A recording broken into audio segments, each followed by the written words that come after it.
হোসাইন বেলায়েত জানাবেন ভোটে বিজয়ী প্রার্থীরা কি বলছেন আর কিভাবে তারা ছাত্র সংসদের কার্যক্রমকে এগিয়ে নিতে চান।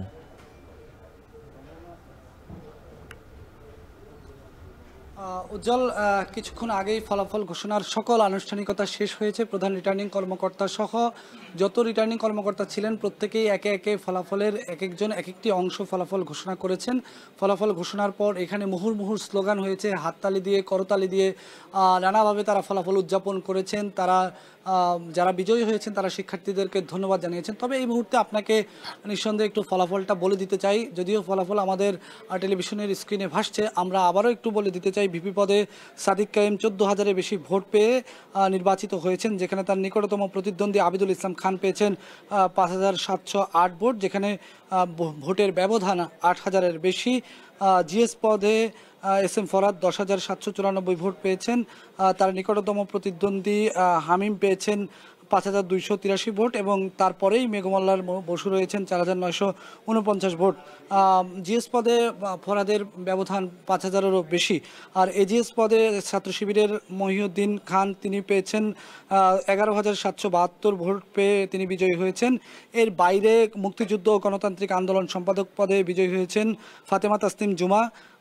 বিজ্ঞান ও প্রযুক্তি সম্পাদক পদে নির্বাচিত হয়েছেন ইকবাল হায়দার। ক্যাফেটেরিয়া ও কমন রুম সম্পাদক হয়েছেন উম্মে সালমা। আন্তর্জাতিক সম্পাদক পদে নির্বাচিত হয়েছেন জুলাইয়ের চোখ হারানো যোদ্ধা জসিম খান। সাহিত্য ও সাংস্কৃতিক সম্পাদক পদে নির্বাচিত হয়েছেন মোসাদ্দেক আলী ইবনে মোহাম্মদ। ক্রীড়া সম্পাদক পদে নির্বাচিত হয়েছেন আরমান হোসেন। ছাত্র পরিবহন সম্পাদক হিসেবে নির্বাচিত হয়েছেন আসিফ আবদুল্লাহ। সমাজসেবা সম্পাদক পদে নির্বাচিত হয়েছেন এবি জুবায়ের। ক্যারিয়ার ডেভেলপমেন্ট সম্পাদক পদে নির্বাচিত হয়েছেন মাজহারুল ইসলাম। স্বাস্থ্য ও পরিবেশ সম্পাদক পদে নির্বাচিত হয়েছেন আবদুল্লাহ আল মিনহাজ। মানবাধিকার ও আইন বিষয়ক সম্পাদক পদে নির্বাচিত হয়েছেন জাকারিয়া শাখাওয়াত। সদস্য পদে নির্বাচিত হয়েছেন আনাস ইবনে মনির, ইমরান হুসাইন, তাজিনুর রহমান, নিত্যানন্দ পাল, মাজহারুল ইসলাম। গবেষণা ও প্রকাশনা সম্পাদক পদে সানজিদা আহমেদ তন্নি নির্বাচিত হয়েছেন, যিনি জুলাইয়ে নির্যাতনের শিকার হয়েছিলেন ছাত্রলীগ দ্বারা।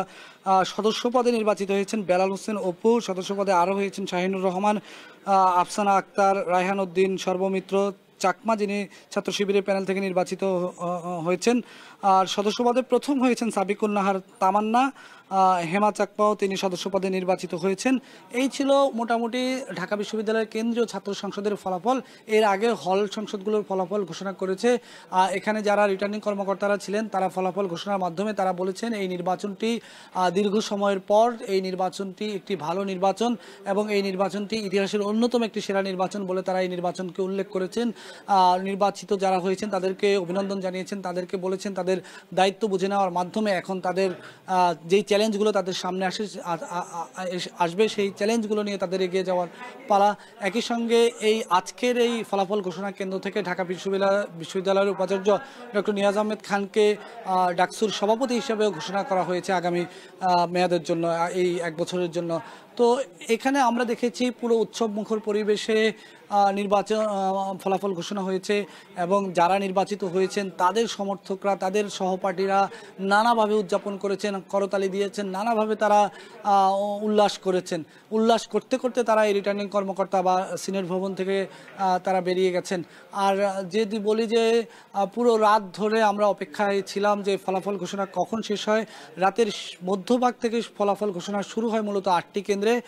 সেখানে 8টি কেন্দ্রের মোট 18টি হলের ফলাফল ঘোষণা শেষ হওয়ার পরেই এই রিটার্নিং কর্মকর্তার ফলাফল ঘোষণা শুরু হয়, যেখানে ঢাকা বিশ্ববিদ্যালয় সিনেট ভবন থেকে ফলাফল ঘোষণা করা হয়। এই ফলাফল ঘোষণায় ঐতিহাসিক এক বিজয় পেয়েছে ইসলামী ছাত্র শিবিরের নেতারা এবং এটি ঢাকা বিশ্ববিদ্যালয়ের ইতিহাসে সর্বপ্রথম ছাত্র শিবির এখানে নির্বাচিত হয়েছে। নানাভাবেই ছাত্র শিবির এখানে তারা সরাসরি রাজনীতি করা থেকে নানাভাবেই রাজনীতি করতে পারেনি, সেই কারণে ইতিহাসের একটি বড় অংশ তারা হয়েছেন। ঐতিহাসিক এক বিজয় তারা পেয়েছেন, ভূমিধস বিজয় তারা পেয়েছেন। এখন আসলে তাদের সামনে যে চ্যালেঞ্জগুলো রয়েছে সেই চ্যালেঞ্জগুলো তারা কিভাবে অতিক্রম করবেন এটি হচ্ছে এখন সবার দৃষ্টি। বিশেষ করে কয়েকজন প্রার্থী ভোট বয়কট করেছেন, সেই বিষয়গুলো কিভাবে সামনে আসে এটি দেখার বিষয়। আর তার চেয়ে বড় বিষয় হচ্ছে ঢাকা বিশ্ববিদ্যালয়ের যে সমস্যাগুলোর সমাধানের আকাঙ্ক্ষায় শিক্ষার্থীরা তাদেরকে এই ভোট দিচ্ছেন। ভোট দিয়েছেন সেইগুলো কিভাবে সমাধান হয় সেটি দেখার বিষয়। এই ছিল আমার কাছে সবশেষ। ডাকসুর চূড়ান্ত ফল ঘোষণার পর গণমাধ্যমে প্রতিক্রিয়া জানাচ্ছেন ভিপি সাদিক কায়েম ও জিএস এস এম ফরহাদ। সরাসরি চলে